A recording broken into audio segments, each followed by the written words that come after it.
আসছে বাজেটে জমি এবং ফ্ল্যাটের নিবন্ধন ব্যয় কমানোর দাবি জানিয়েছে আবাসন ব্যবসায়ীদের সংগঠন রিহ্যাব। পাশাপাশি বিদ্যমান আয়কর আর ভ্যাট কমিয়ে অর্ধেক করারও দাবি তাদের।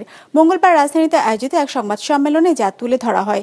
এ সময় বৈষম্যমূলক ড্যাব নীতিমালা সংস্কারের দাবি জানায় সংগঠনটি। 250-টিরও বেশি ডিজাইন অপশন নিয়ে ওয়ালটন স্মার্ট ফ্রিজ, বোঝে আপনার প্রয়োজন। পরিকল্পিত নগরায়নের জন্য 2022 সালে রাজধানী উন্নয়ন কর্তৃপক্ষ রাজুক এলাকার জন্য সংশোধিত বিশদ অঞ্চল পরিকল্পনা ড্যাব পাশ করে সরকার। শুরু থেকে এই ড্যাবে নির্ধারিত ভবনের উচ্চতা, ফ্ল্যাটের নির্ধারিত সংখ্যা, জমি ছাড়ার পরিমাণের মতো বিষয় নিয়ে আপত্তি জানিয়ে আসছে আবাসন ব্যবসায়ীদের সংগঠন রিহ্যাব। তাদের দাবি, নতুন ড্যাব বাস্তবায়নের পর থেকে মালিকদের কাছ থেকে জমি পাচ্ছে না আবাসন প্রতিষ্ঠানগুলো, যার প্রভাবে বন্ধ হয়ে আসছে নতুন প্রকল্পে বিনিয়োগ। স্থবির হয়ে পড়েছে এ খাতের ব্যবসা। বৈষম্যমূলক ড্যাব 2022-35 ও ইমারত নির্মাণ বিধিমালা কেন্দ্র করে দীর্ঘদিন যাবৎ আবাসন শিল্পে মারাত্মক সমস্যার সৃষ্টি হয়েছে এবং এই শিল্পে নেতিবাচক প্রভাব পড়েছে।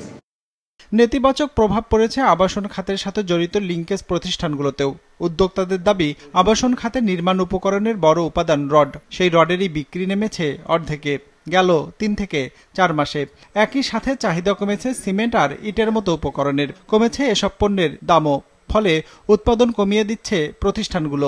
আবাসন ব্যবসা যেহেতু খারাপ, আমাদের সিমেন্টের চাহিদা খারাপ, এইটাকে মন্দা করেছে সিমেন্ট শিল্পকে। আরেকটা জিনিস হলো এই আমদানি নির্ভর শিল্প বিভিন্নভাবে এফেক্টেড। হারের যে আইন, সেই আইনে বহু তলা বিশিষ্ট বিল্ডিংকে নিরুৎসাহিত করা হচ্ছে এবং আয়তন বুঝে এই বিল্ডিংগুলোর উচ্চতা নির্ধারণ করা হচ্ছে। যেহেতু উচ্চতা বিল্ডিং হচ্ছে না, আমাদের ব্যবসা কিন্তু নিম্নমুখী। এমন অবস্থায় আবারও ড্যাব সংশোধনের দাবি জানিয়েছে রিহ্যাব। সেই সাথে আসছে বাজেটে জমি কিংবা ফ্ল্যাট রেজিস্ট্রেশন ব্যয় কমিয়ে অর্ধেকে নামিয়ে আনার দাবি তাদের। পাশাপাশি বর্তমানে বিদ্যমান 8% আয়কর আর 4.5% ভ্যাটও কমানোর দাবি তুলে ধরে রিহ্যাব সংবাদ সম্মেলনে। সার্কভুক্ত দেশগুলোর মধ্যে বাংলাদেশের রেজিস্ট্রেশন ব্যয় সর্বোচ্চ। ইভেন ওয়েস্টার্ন কান্ট্রিজের যদি আমরা তুলনা করি, তাও বাংলাদেশি যে রেজিস্ট্রেশনের যে ব্যয় সর্বোচ্চ, সেটাকে কমিয়ে আনার জন্য আমরা একটা প্রস্তাব দিয়েছি, যে অর্ধেক করার জন্য বলেছি। গেইন ট্যাক্স এই মুহূর্তে আছে 8%, সেটাকে আমরা অর্ধেক করতে বলেছি 4%। ভ্যাট আছে ধরেন 4.5, সেটাকে অর্ধেক করতে বলেছি। এটা আমাদের প্রস্তাব এনবিআর এর কাছে দিয়েছি। অনুষ্ঠানে বক্তারা বলেন, 2 বছরের বেশি সময় ধরে দাবি জানিয়ে আসলেও ড্যাব সংশোধনে কার্যকর পদক্ষেপ নিচ্ছে না সরকার, যা হতাশা বাড়াচ্ছে আবাসন ব্যবসায়ীদের।